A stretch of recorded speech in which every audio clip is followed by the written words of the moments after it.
रामकृष्ण हरी मंडळी, स्वागत आहे तुमचं परत एकदा नवीन ब्लॉगमध्ये. देवाला आज नमस्कार करून आज आपल्याला जायचं होतं पेपरला. पेपर कुठं होता तुम्हाला माहिती? शिवनी महाविद्यालय शिवनीमध्ये. देवाला म्हणलं पेपरला जायच्या अगोदर ना घासतं बाबा की काय माझ्याकडून चुकीचं होऊ नये तिथं. त्याच्यामुळं आता पॅडबीड घेऊन आपण चाललो पेपरला. तिथून पेपरला आल्यानंतर पेपर झाल्यावर करू काय हा प्रश्न मला पडला. त्याच्यामुळं मी MSCIT लावायला गेलो. शासन मान्यता अशी MSCIT ती होती Sai institute Beed SP office समोर. तर मी तिकडे या म्हशीला सगळ्यांना टाटा बाय बाय. आपले विचार कसे असावे हे मी हनुमंताला विचारलं तर हनुमंताचा मला ध्वज दिसला. तो ध्वज सांगत होता की तू फक्त फडका. तर मग म्हणलं चला मग SP ऑफिसच्या समोर जी तळघरात आहे आता नवीनच तिचं उद्घाटन म्हणजे नवीनच सगळी डेव्हलपमेंट झाली.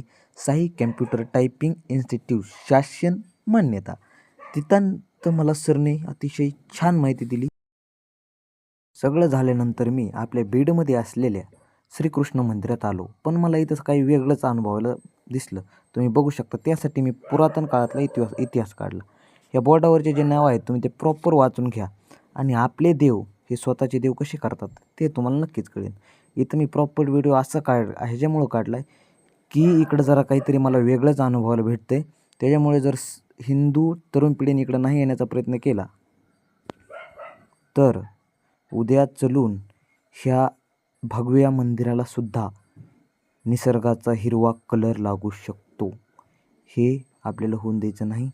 त्याच्यामुळे कोणताही देव असो सनातन धर्मातला त्याला स्वीकारा. हा कृष्णाचं मंदिर आहे. इथं मी आलो आहे. काही मला तरी अनुभवलं आहे. कारण की सूर्य उगवतानाही भगवाच असतो आणि मावळतानाहीच भगवा असतो. राम राम.